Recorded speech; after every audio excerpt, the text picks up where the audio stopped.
खरं तर आज आम्ही महात्माजी गांधी यांच्या पुतळ्यासमोर एक आंदोलन केलं आणि महात्माजीचा नारा होता का सत्यमेव जयते।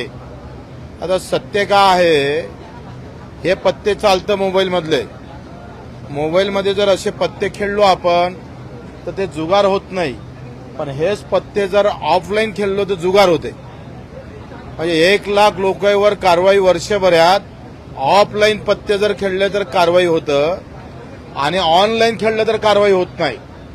म्हणजे हे असं आहे का मंत्र्याच्या चालकाला 50,000 रुपये महिना, एसटी चालकाला 12,000। तर अशा प्रकारची विषमता या आपण पाहतो का या देशामध्ये चालू आहे। मग ही पत्त्याच्या विरोधात आम्ही आंदोलन केलं। याच्यानंतर 15 दिवसानंतर प्रत्येक पोलीस स्टेशन समोर प्रहार जुगार खेळणार आहे।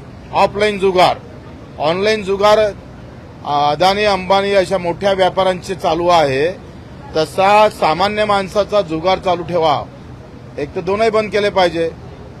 म्हणजे आता आपण हा जे पैसे आहे हे मोठ्या उद्योगपत्याकडे चालले, त्याच्यातून पुन्हा सरकारकडे येत आहे। गावातल्या माणसाला ऑफलाईन खेळण्याला बंदी आणि ऑनलाईन मात्र उद्योगपत्यांना खेळण्याची सुविधा जी निर्माण केली आहे। आता 15 दिवसांना प्रत्येक पोलीस स्टेशनसमोर आम्ही जुगार खेळू।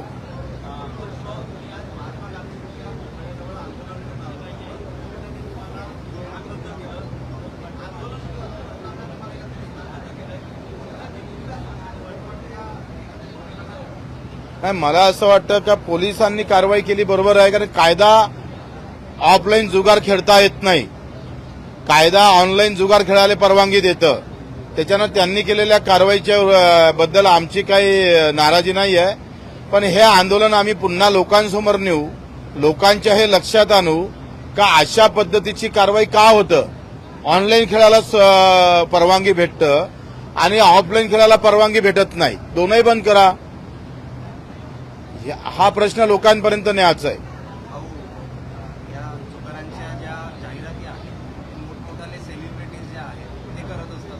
नाही, मला वाटतं त्यांच्या विरोधात मी आवाज उठवला होता। सचिन तेंडुलकर ते आम्हाला त्याच्या बाबतीत अभिप्राय देणार होते, त्यांनी अधिक 15 दिवस आम्ही वाट पाहू, नाही दिलं तर पुन्हा त्यांच्या विरोधात आम्ही आंदोलन करू। घर असेल अधिक काय असणार, कुठं त्यांचं ऑफिस असेल तिथं करू।